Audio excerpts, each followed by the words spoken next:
Madam Tate seems to like to correct the record here, but unfortunately doesn't ensure that the record is corrected for the sake of the Canadian public, who is investing $1.4 billion taxpayer dollars annually into the CBC, and of course wanting unbiased and reliable news coverage. She stated that trust is of utmost importance, but obviously telling the truth doesn't fit into her definition of gaining the Canadians' trust. This is a bonus round. And did you hear that? Jesus. She's like, that was from Tate, the CBC executive. But the trust is going down for Canadians on the CBC when their budget has gone up 20%. I just can't believe MP Thomas is pretty hard on her here. Check it out. In the spring, Twitter determined that they would attach a label to public broadcasters. And they did this across the board. And the CBC, of course, had this done to its profile. And so it had a label that said government-funded broadcaster attached to it. And when interviewed, the CBC said that this was a threat to journalistic independence.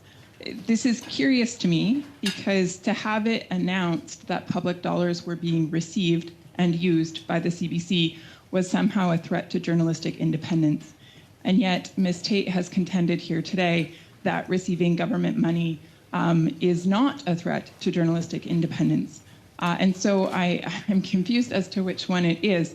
On the one hand, when Twitter makes it public that government dollars, $1.4 billion, are being received by this organization to put out news, it is all of a sudden a threat to journalistic independence. But if a conservative was to bring that up, then no. It is not a threat to journalistic independence. My question to Ms. Tate is, if the CBC was given the opportunity to be truly independent and set free from the shackles of government money, would they be okay? Would they continue to provide Canadians with news?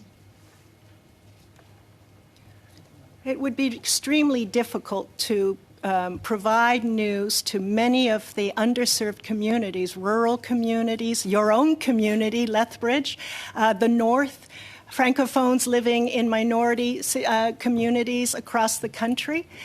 We would not have sufficient funding because the reason there is no commercial private news in those communities is because it's not economically viable. So we have the privilege and the honor of serving Canadians in those communities using the public funding that we receive. So when 100% of the CBC's budget is dependent on dollars being given out by the federal government, that would mean that there's dependence there, which is to say the opposite of independence.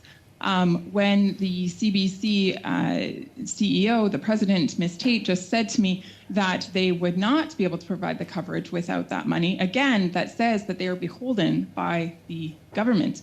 They cannot survive without the government dollars, which means then that it's hard to believe that the news coverage is entirely independent. And so I'm curious as to how the CBC can then claim to be independent if they can't survive without the government dollars. Well, I should just correct the record. Our funding is not 100% government. We also have Ms. Tate, I didn't say funding. I said budget. Your budget is 100%. No, it is not. No, it is not. Our budget is $1.8 billion. The balance is earned revenue from advertising and subscription. So we have $1.4 billion taxpayer dollars. Plus another $400 million in earned revenue. And we manage that budget as best we can to deliver the maximum service across the country. Sorry, the question was, how can you assure Canadians that you're functioning independently when, in fact, the CBC is reliant on government dollars? I believe the CBC took offense to Twitter attaching this label that they do, in fact, receive government dollars. And the CBC admitted that receiving those dollars, I quote, threatens journalistic independence.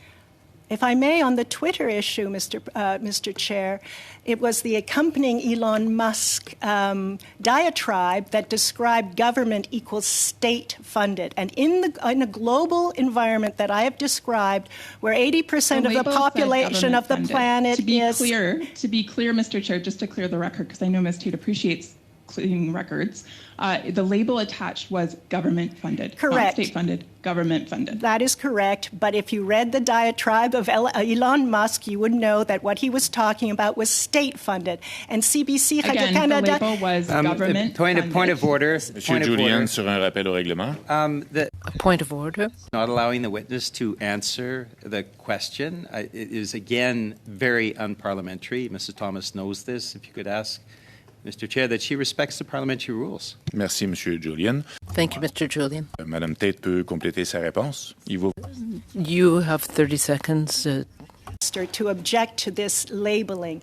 It was a move and a campaign on the part of Elon Musk to talking about badgering, to call any broadcaster, public broadcaster, and all our colleagues, ZDF, BBC, France Télévisions, New Zealand, Australia, all of the public broadcasters were attacked in this way. It was extremely important for us to clarify which we did. Is an attack. Merci, Madame Thomas. Thank you, Ms. Thomas. Thank you, Ms. Tate.